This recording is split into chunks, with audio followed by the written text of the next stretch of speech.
कि जहां तक प्रशांत किशोर जी का सवाल है, वो कोई जात पात के लिए और कोई यहाँ मुख्यमंत्री बनने के लिए वो राजनीति नहीं कर रहे हैं। हमारी सरकार आने के साथ हम आपको 5 लाख रुपया देंगे, आपको लोन देंगे, आप रोजगार करिए। वो जो बिहार की गरीबी और बदहाली को देखे थे, तो जो वो सोचते थे, जो सपना देखे होंगे, पूरा नहीं हुआ। यहाँ कोई जात पात नहीं है, मेरिट के आधार पर जो चाहता है, जो समाज को दिशा दे, बिहार से जो पलायन कर गए हैं उस पलायन को रोक करके बिहार के अंदर ही रोजी रोजगार दिया जाए।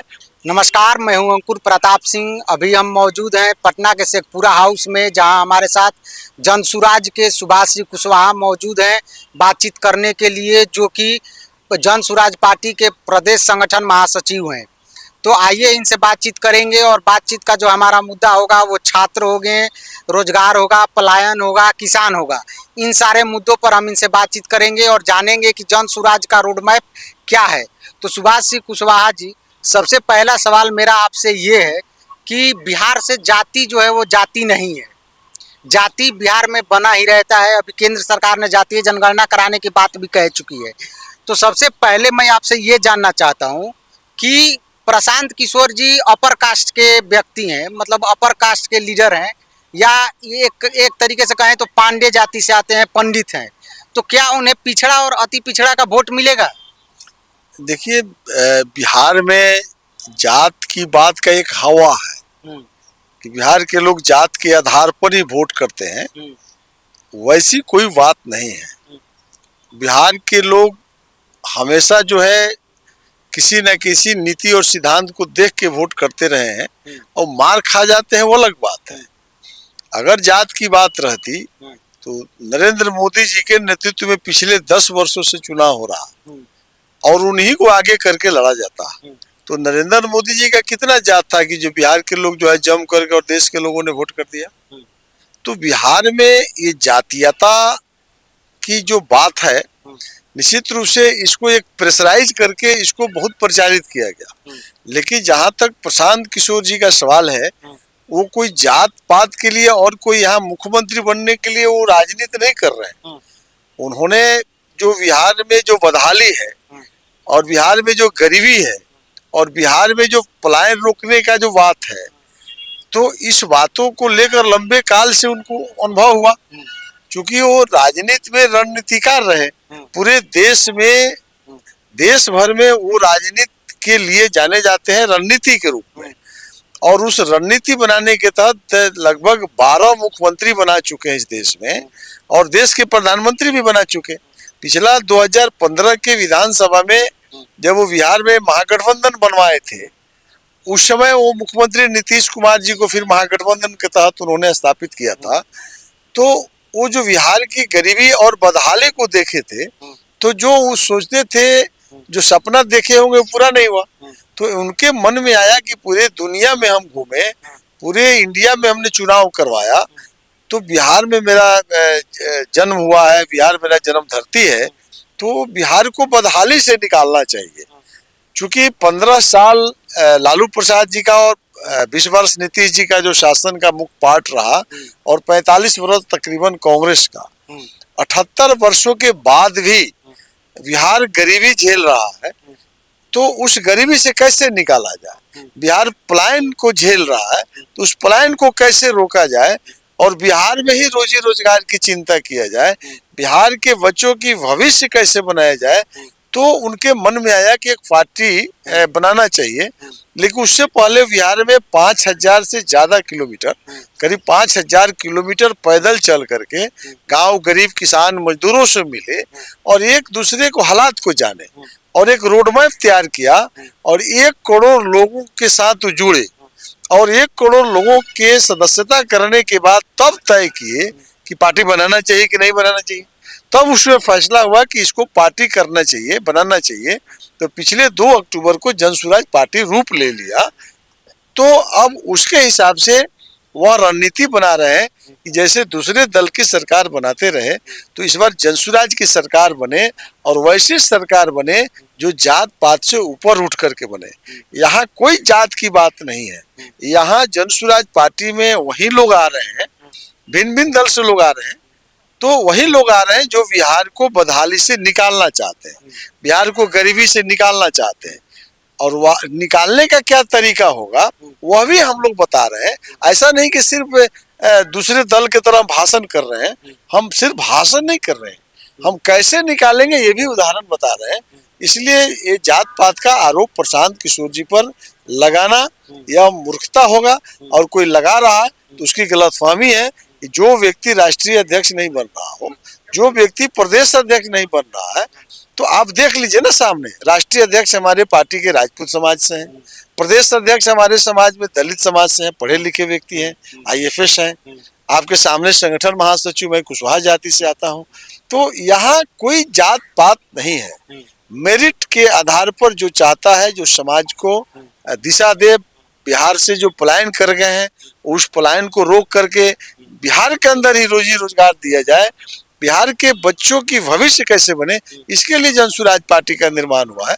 इसलिए ये यहाँ ये सब आरोप नहीं लगेगा। तो चलिए, मैं मान लिया कि आप लोग जाति पाति की राजनीति नहीं करते हैं, लेकिन जो महागठबंधन है, जो राजद वगैरह पार्टियां हैं, वो सब तो जाति की राजनीति करती है।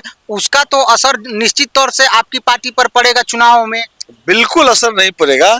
हम जात से ऊपर उठकर राजनीति करते हैं, और महागठबंधन खास करके राष्ट्रीय जनता दल का तो आधार वोट है, यादव और मुसलमान करता है, वो तो माई समीकरण करता है।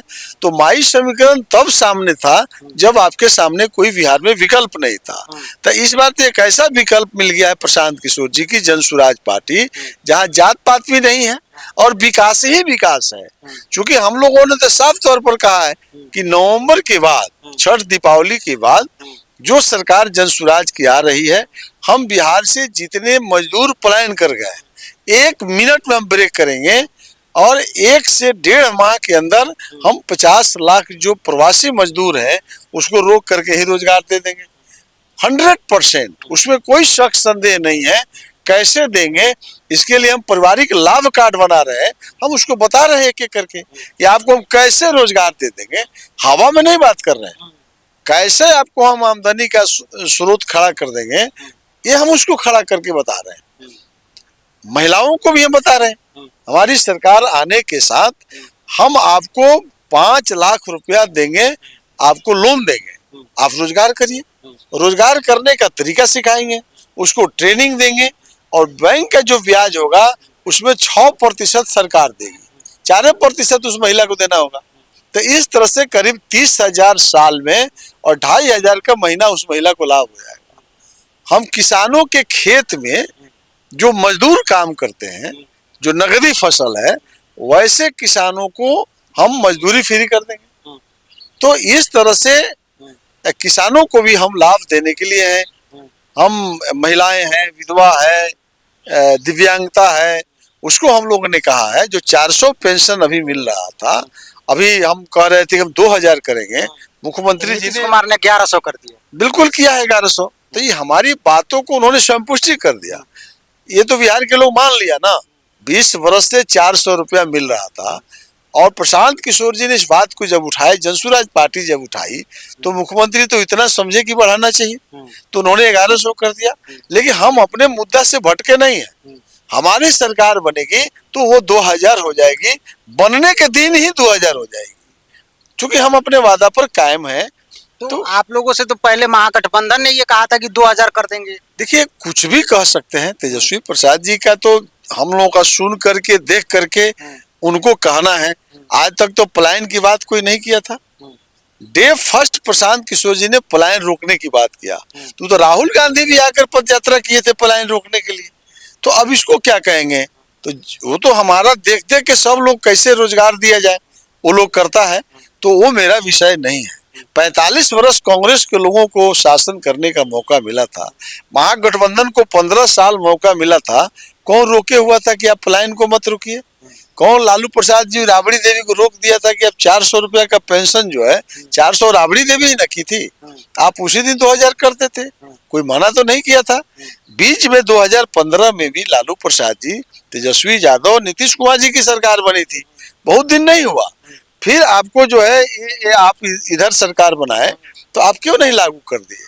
आप कहते हैं कि 10 लाख नौकरी दे दिए, क्या क्या कहते हैं? तो वो कहते हैं कि 5 लाख सरकारी नौकरी दे दिया और 5 लाख नौकरी की प्रक्रियाधीन करवा दिया। ये जो मन में आता है तेजस्वी प्रसाद यादव जी बोलते रहते हैं। बिहार में अभी तक आजादी के बाद से आज तक 23 लाख लोग नौकरी करता है। अब 23 लाख आजादी का 78 वर्षों में आज तक काम कर रहा है, तो अब 10 लाख तेजस्वी यादव कर दिए, तो इसका मतलब 13 ही लाख कर रहा था। तो आंकड़ा तो गलत हो गया ना। आपको 10 का आंकड़ा उठा कर देख लीजिए, 15 का आंकड़ा उठा कर देख लीजिए, यही 22 लाख 23 लाख नौकरी चल रहा है। तो आप 10 लाख किए तो 33 लाख ना होना चाहिए था, तो क्यों नहीं हुआ? तो ये घोर माठा करना पुराने ही टीचर को।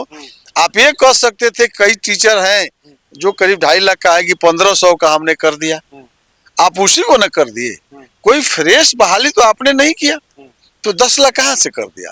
तो इन लोगों के जो है, जिस तरह से इनके पिताजी और माँ लालू जी और राबड़ी देवी जी ने झूठ बोल करके लोगों का मत ले लिया और उद्योग अपहरण उद्योग चलाया, मतलब कि भ्रष्टाचार के चरम सीमा पर गया, तब ना लोग लाया नीतीश कुमार जी को। और नीतीश कुमार जी 5 वर्ष तो कितना बढ़िया काम करते थे, मान के चलिए कि 10 वर्ष तो बहुत अच्छा किए। आज तो उनको प्रधानमंत्री का भी नाम याद नहीं है, अपने कैबिनेट के मंत्री को नहीं जानते, ये तो 2-4 लोगों में घिरे हुए हैं। तो अब बिहार की जनता 20 वर्ष नीतीश जी को देख लिया, 15 साल लालू राबड़ी जी को देख लिया, अब कितना देखेगा? इसलिए विकल्प के अभाव में मुख्यमंत्री जी इस बार बन गए थे। अब तो सामने एक शानदार विकल्प है, जन स्वराज पार्टी, जिसका आधार वोट जो है विकास है, आधार वोट पलायन को रोकना है। तो जितने बिहार से 1,75,00,000 लोग पलायन कर गए हैं, आप किसी भी पलायन किए हुए फैमिली में जाकर के बात कर लीजिए बिहार में, वो सब जन स्वराज की तरफ देख रही है। वो जात कोई हो, जात से हमको नहीं बांध सकते हैं। हमारी जो मुद्दा है उस मुद्दा पर गांव गरीब किसान मजदूरों के बीच में जाकर के बात करिए। इस बार जन स्वराज की सरकार आ रही है। आप 1 माह पहले देखे होंगे कि प्रशांत जी की जो सभा होती थी उसमें 4 से 5 हजार भीड़ होती होगी। आज चले जाइए, आज भी 2 जगह सभा हो रहा है। आप प्रत्येक दिन एक सभा में 15 से 20 हजार लोग आ रहे हैं, यानी प्रतिदिन 40 से 50 हजार लोगों को सभा को प्रशांत किशोर जी संबोधित कर रहे हैं। और बिहार में 2 से 2.5 हजार प्रतिदिन छोटी बड़ी सभाएं हो रही है। हमारी पार्टी के सब साथी लगे हुए हैं, नेटवर्किंग तैयार है। इसलिए अब जनसुराज के सामने कोई पार्टी नहीं टिकने वाली है। ये सब अपना बेचैन है, छटपटाहट है। और मुख्यमंत्री नीतीश कुमार जी घोषणा पर घोषणा कर रहे हैं। आप देखिए कितना घोषणा कर रहे हैं, लगातार खोज के वो जो है घोषणा कर रहे हैं। तो अच्छी बात है, आप किसी का वेतन बढ़ा रहे हैं, किसी का पेंशन बढ़ा रहे हैं, ये कितना बढ़िया लग रहा है। लेकिन यह बिहार की जनता जान रही है कि यदि जन स्वराज नहीं रहती, प्रशांत किशोर जी नहीं रहते, तो ये कहीं मानदेय बढ़ा रहे हैं, आप कहीं पेंशन बढ़ा रहे हैं, तो ये इसलिए बढ़ा रहे हैं कि जन स्वराज का डर अब इन लोगों के अंदर घुस गई। तो इसका क्रेडिट भी आप ले रहे हैं, लेकिन तेजस्वी यादव तो कहते हैं कि जो मैं कहता हूं वही नीतीश कुमार कर देते हैं। तेजस्वी यादव को हम लोग माना नहीं किया, ये तो जनता के बीच में जाकर बात करेंगे तो उनको पता लग जाएगा कि किसके चलते ये सब हो रहा है। क्योंकि जनता जानती है कि आप कितना दिन हुआ, आप अभी इस सरकार में, आप जो है नीतीश जी आप एक साथ थे, आप पिछला भी सरकार में थे, आपकी माँ पिताजी भी 15 साल चलाए, कुल मिला के इधर तो 2.5 साल का जोड़ लीजिए, तो ये करीब ये लोग तो सरकार में रहा 17 साल 18 साल। तो आप इसमें कभी आपको नहीं मौका मिला कि इस काम को बोलिए। तो आप जो मन करे बोलिए, उससे मेरा कोई मतलब नहीं है। हमारा सिर्फ का सिर्फ मतलब है, जनसुराज का सिर्फ एक ही मकसद है कि बिहार को बदहाली से कैसे निकाला जाए, उसके तरीका हम बता रहे हैं। बिहार में शिक्षा व्यवस्था को कैसे ठीक किया जाए, हम लोगों ने तो कहा है सरकार बनने के साथ ही नेत्रहाट विद्यालय की तरह हम शिक्षा देंगे। आपको कौन मना किया था? आप राबड़ी जी की सरकार चली गई, नीतीश जी की सरकार आ गई, जैसे कि तैसे सरकार चल रही है। इसलिए इन लोगों के पास कोई मुद्दा नहीं है। तो ये थे हमारे साथ सुभाष कुशवाहा जी, जिन्होंने हर सवाल का बखूबी जवाब दिया, एक भी सवाल डक करने की कोशिश नहीं की। तो अभी के लिए सिर्फ इतना ही। आप देखते रहिए सुदर्शन न्यूज़ बिहार। मैं हूं अंकुर प्रताप सिंह और मेरे सहयोगी हैं राजकुमार गोस्वामी जी।